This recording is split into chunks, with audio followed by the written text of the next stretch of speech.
इतना विश्वास है कि वो नहीं है तो भी मुझे होके आना पड़ेगा, क्योंकि ये मेरा विश्वास है, उसका नहीं। मैं उससे पूछ के नहीं चला था, प्रेम मेरा है, उसका नहीं।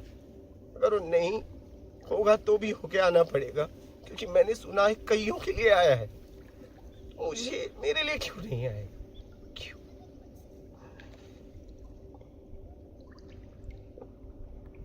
इसलिए 1 करोड़ का करूंगा क्या? क्या करूंगा? कुछ चाहिए नहीं, जिंदगी में कुछ नहीं रहा। चिल्लाता था मैं, रोता था कि जिंदगी में ना गृहस्थ में हुआ, ना सन्यासी में गया, ना तो नशा में गया, ना तो गुरु चेला में गया, आश्रम में गया, ना नाम शोहरत पैसे में गया। आखिर जिए कैसे? क्योंकि जीने का उस समय मुझे समझ में आया कि जिंदगी जीने का इस पृथ्वी पर कोई आधार चाहिए, बेस चाहिए, नहीं तो आप जी नहीं पाओगे। स्थिति ये हो गई कि क्या करूं, जीवन में उतार चढ़ाव, काम क्रोध मद लोभ, ठीक है। 25-26 साल 27 साल की उम्र में निकलना मतलब काम भाव तो एकदम, आप लोग उसका अनुभव भी किए हैं, एकदम बेग रहता है, ठीक है, कि ताकत रहती, उमंग रहता है, तरंग रहता है।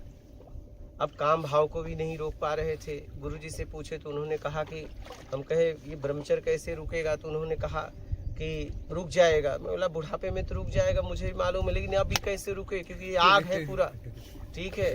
बुढ़ापे में तो रुक ही जाएगा, मशीनें नहीं काम करेंगी, तो तुम ब्रह्मचारी हो ही जाओगे। अभी उस ऊर्जा को कैसे कहीं लगाएं, क्योंकि मेरे पास ऊर्जा तो है, लेकिन लगाएं कहाँ?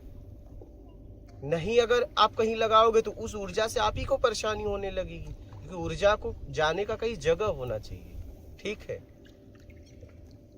अच्छा, गलत तरीके से निकालोगे फिर आपको पछतावा होगा, उस सही तरीके से उसका उपयोग होना चाहिए।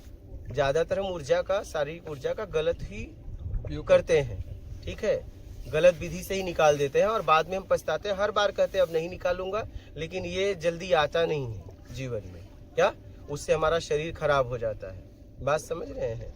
उससे हमारा, हर बार यही कहते हैं अपने आप से, अब नहीं करूंगा। हर बार जैसे ऊर्जा निकलेगी गलत तरीके से आप पछताते हो कि अब नहीं करूंगा, लेकिन अब नहीं करूंगा, अब नहीं करूंगा, लेकिन वो आते आते आते आते बड़ा समय मतलब वो हो जाता है।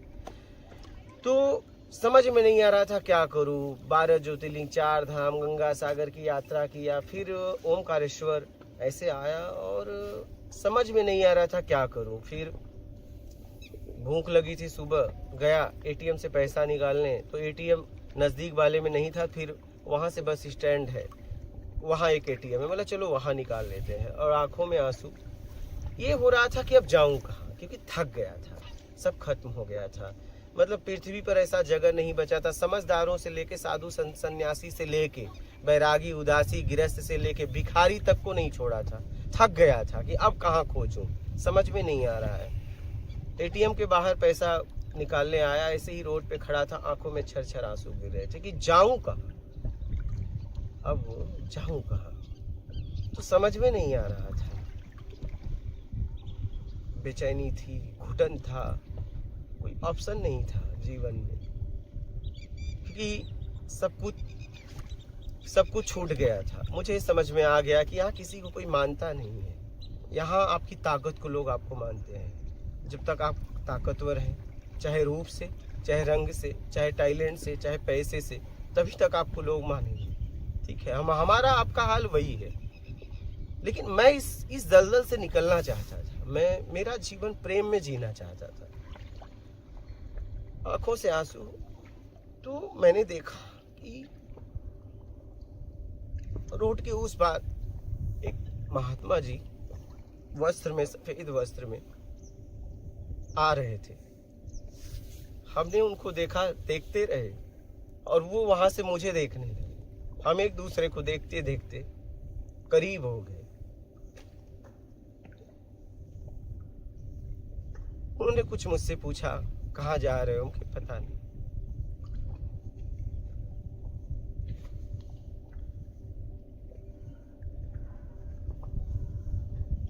मतलब बता नहीं सकता आप कहाँ जा रहा हो, क्योंकि जाने के लिए कोई जगह बची नहीं। कहाँ जाऊं मुझे पता नहीं। हम दोनों बैठ गए, बात करने लगे। चौतरा था, पेड़ के नीचे बैठ गए और हम बात करने लगे। बोले चलो चलो मेरे साथ चलो। हमने कहा आपके साथ चले, लेकिन आप ये मोबाइल वगैरह लिए हो, आप त्याग की बात करते हो, त्यागा क्या? बोले आप बोलो तो फेंक दूं, अभी फेंक दूं। हम कहे पक्का फेंक दोगे? हमने उनकी परीक्षा लेनी चाहिए, क्या स्थिति है। तो बोले पक्का। मैं बोला पक्का फेंक दोगे? बोले उन्होंने उठाया, बोले आप बोलो। हमें पता था मैं कहूंगा फेंक देंगे। बोला नहीं, फेंको मत फेंको। भूख लगी थी, आगे आए। हम दोनों एक होटल में गए और मुझे भूख लगी थी। बोले चलो नाश्ता कर लेते हैं। बोला चलो। तो मैं बोला रुकिए मैं आ रहा हूँ। होटल में नाश्ते की दुकान बाहर थी, भोजन अंदर मिल रहा था। मैं गया, मैं बोला भोजन करना है, क्या थाली है? तो उन्होंने 250 260 बताया। बोला चलो अपने अकाउंट में लगभग पैसे हैं, इसे सेव कर देंगे कार्ड को। लेकिन फिर मैं बोला जाने दो, नहीं हुआ तो, क्योंकि बाद में करेंगे खाने के बाद, और नहीं हुआ फिर महाराज जी देंगे। तो मैं यही समझ के बाहर आ गया। नाश्ता हम लोगों ने किया और उन्होंने कहा कि जब मन हो ना खा लिया करो। तो मैं होटल वाले को पैसा देने लगे। होटल वाले ने पैसा नहीं लिया। हम दोनों आगे आए। बोले तुम्हारा 1 करोड़ में हो जाएगा आश्रम? बोला बाबा महाराज जी मुझे आश्रम नहीं चाहिए, मुझे आत्मज्ञान के अलावा अब मेरी जिंदगी में कुछ बचा नहीं। इसलिए 1 करोड़ का करूंगा क्या? क्या करूंगा? कुछ चाहिए नहीं,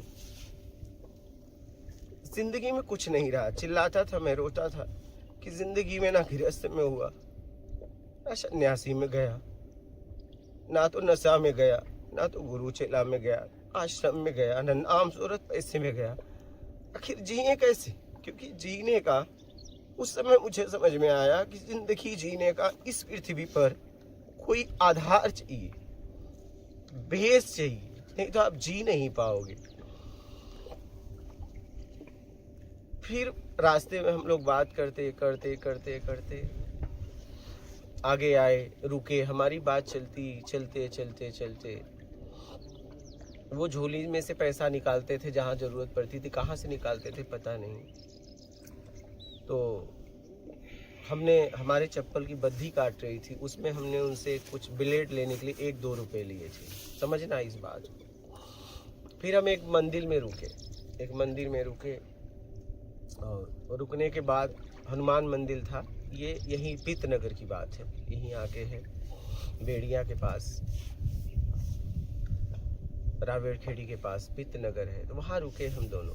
तो उन्होंने पूजा कर रहे थे, हम भी बैठे थे। उन्होंने मेरा पाँव छुआ और मैंने उनका पाँव छुआ।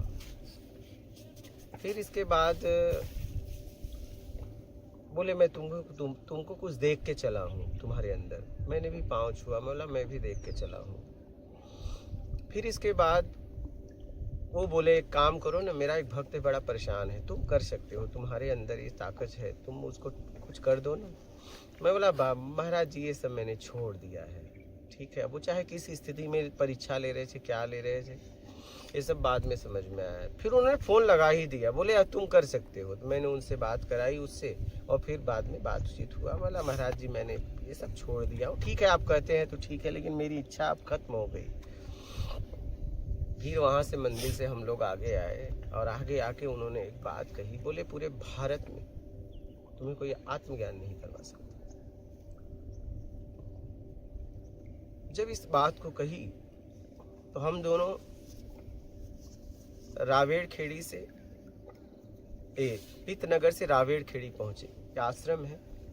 हम कहे महाराज जी अब मैं जा रहा हूँ, मेरे जेब में 1 भी रुपया नहीं। 9 किलोमीटर वहाँ से लगभग था, वहाँ पैदल जाना था, शाम का टाइम। बोले आज ऐसे रुकने की बात है। बोला नहीं रुक, मैं जा रहा हूँ। बोले ठीक है, चला गया। फिर गांव में आया तो मैं ऐसे पता पूछ के जा रहा था, तो वहाँ पे मुझे एक लड़का मिल गया। और लड़का मिल गया तो उससे मैं पूछा मुझे बेड़िया जाना है, कैसे जाऊँ? तो वो मेरे से बातचीत करने लगा तो बोला महाराज जी लगता है मुझे आपको छोड़ना पड़ेगा। तो फिर इसके बाद मैं बोला ठीक है। तो फिर इसके बाद वो मुझे बोला कि बाजीराव पेशवा गए क्या? बोला नहीं, मैं तो वहाँ नहीं गया। बोले चलो तुम्हें दिखाता हूँ। तो रावेड़ खेड़ी में ही, वहाँ पे रावेड़ में है बाजीराव पेशवा समाधि स्थल है। तो वो मुझे ले गया तो महाराज जी उसी वहीं बगल में आश्रम में रुके, तो उनसे भी मिलना हो गया। हम बाजीराव पेशवा वगैरह देखे। तो हम शिव जी का मंदिर है, हम उसके साथ आगे जाने लगे, हम और वो लड़का। तो पीछे हो गए। तो उन्होंने मुझसे एक बात कही, क्या हुआ, भक्तों के चक्कर में पड़ गए क्या? अरे हम कहे नहीं महाराज जी, रुक गए। तो वो रास्ते में मुझसे कई बार कहते थे कि मुझे नर्मदा तट पे कुटिया बना के रहना है, बस यही करना है। तो मैं उस लड़के से बात किया कि महाराज जी के लिए कुटिया बना देगा? उसने कहा बना दूंगा। महाराज जी ने कहा ये क्या बनाएगा, जितनी कुटिया बोलो मैं बना दूं। और फिर बोले भक्त और भूत पे कभी विश्वास ना करना, मुझे भक्त और भूत पे कभी विश्वास मत करना। ये बात मुझे तब नहीं समझ में आई थी।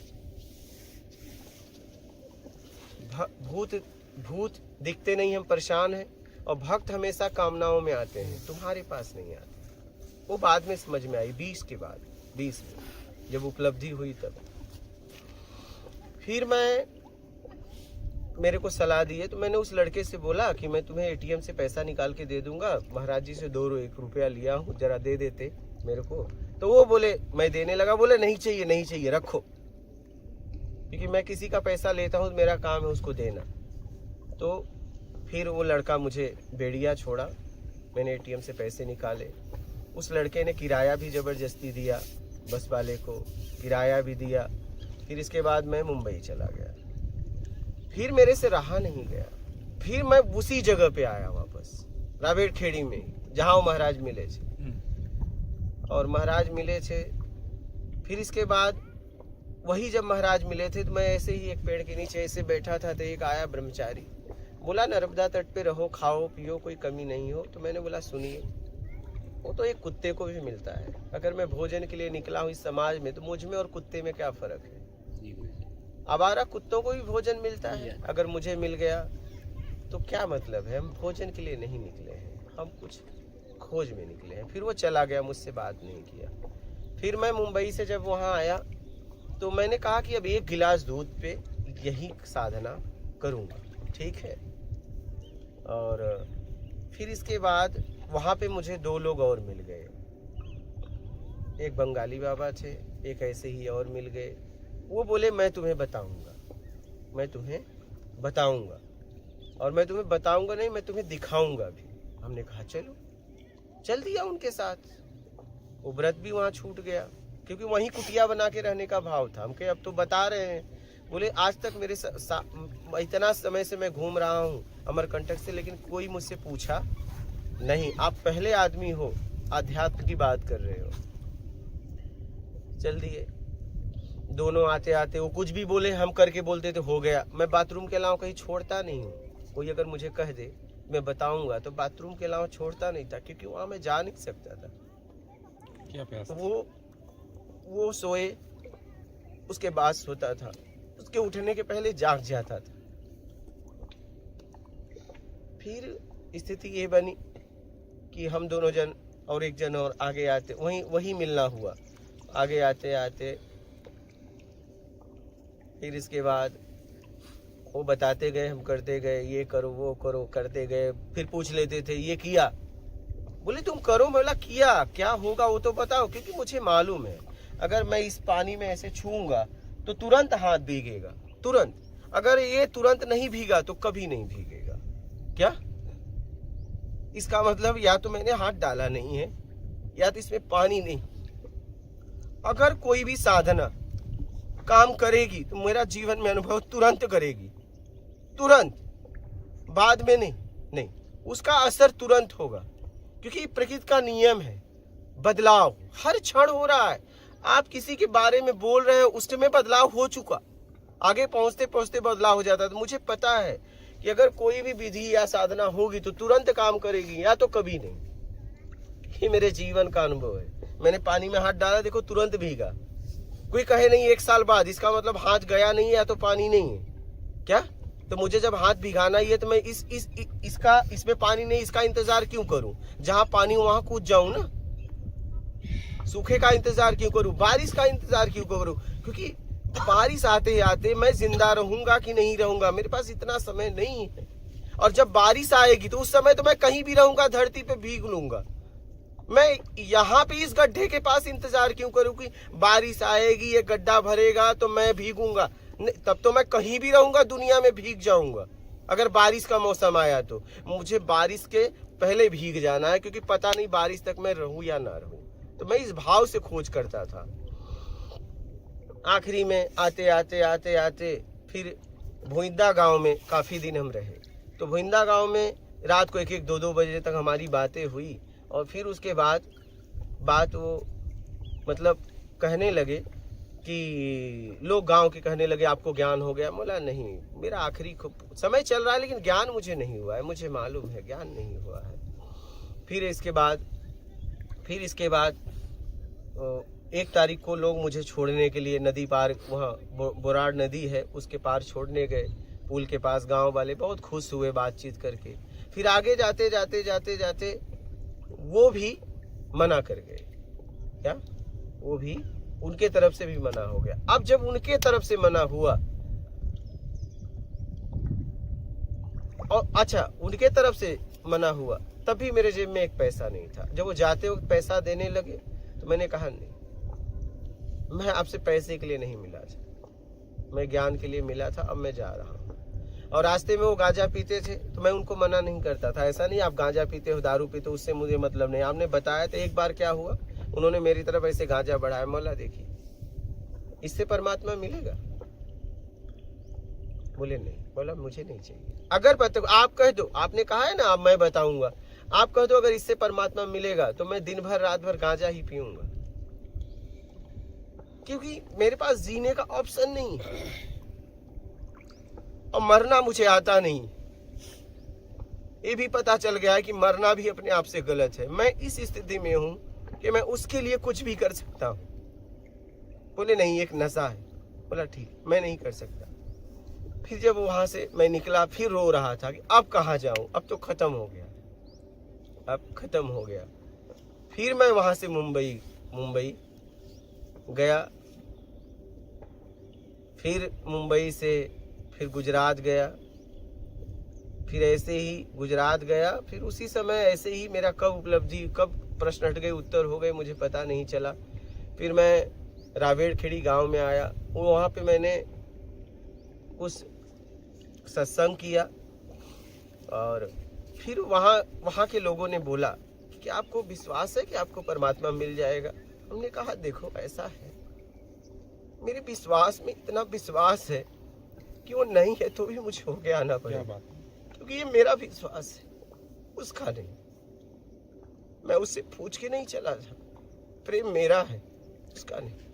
अगर वो नहीं होगा तो भी होके आना पड़ेगा, क्योंकि मैंने सुना है कईयों के लिए आया है, मुझे मेरे लिए क्यों नहीं आया? क्यों?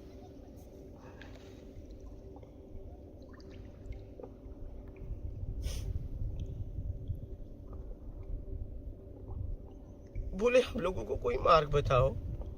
कहे मुझे अभी मार्ग का पता नहीं है। अगर मेरे जीवन में मेरी उपलब्धि हुई तो मैं आप लोगों को मार्ग बता दूंगा। कुछ मार्ग मिले हैं लेकिन अभी पक्का नहीं। फिर मैं वहां से कुछ फरवरी का महीना था, मुंबई गया और मैं एक कमरे में फरवरी से था और 1 जुलाई को निकला, आसमान देखा। मुझे गुजरात से लेने आए, फिर गुजरात में कुछ दिन रहा और जब मेरे प्रश्न हट गए, उत्तर हो गए, तो मैं रावेड़खेड़ी में पहुंचा। यहाँ रायवेड़पुरा एक गांव है। फिर वहां पहुंचा, फिर वहां लोगों को सत्संग सुनाया। कई दिन तक मेरा प्रश्न उत्तर चलता रहा और फिर मैंने उनको लास्ट में बोला अब कोई प्रश्न है?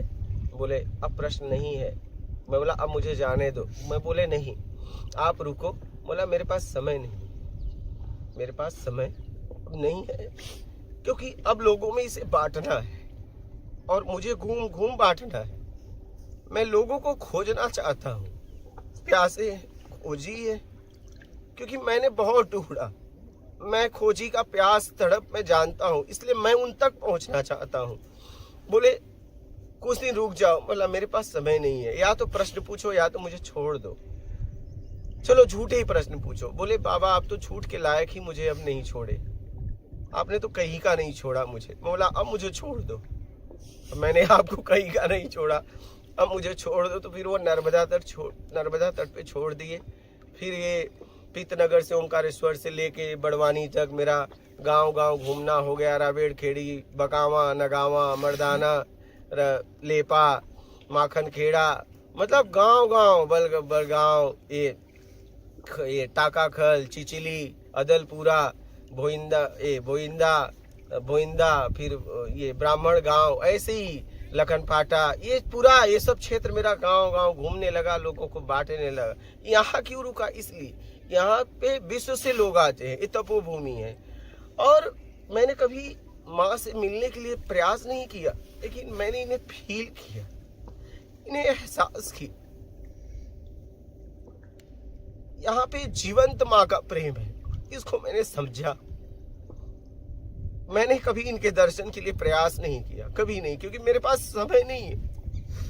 मेरा भाव होता है अगर मैं करूँ तो मुझे मिल जाएंगी, दिख जाएंगी, लेकिन मेरे पास इतना समय ही नहीं है कि कभी मैं मतलब मिलने के लिए, मतलब मुझे बस खोजियों से मिलता हूँ, साधकों से मिलता हूँ, मेरे पास इतना समय नहीं। लोगों ने मुझसे पूछा भी क्या आपको दर्शन, मैंने कभी काम ही नहीं किया इस पे। लेकिन इतना है कि मैं इनके बहुत करीब रहता हूँ, ये मेरे बहुत करीब रहते हैं, इनका मैं एहसास करता हूँ, इन्हें मैं फील कर पाया हूँ। यहाँ पे मतलब नर्मदा तट पे मतलब मैं इन्हें फील कर पाया हूँ। यहाँ प्रेम है, सच में ये माँ है। मतलब मैं कह सकता, कोई कहे या ना कहे, मैं इनको कह सकता हूँ ये माँ है। ये पालती है लेकिन ये दिखती नहीं। मैंने इन्हें एहसास किया है, फील किया है, और यही का यही रह गया। अब मैं कहीं जा नहीं पाता।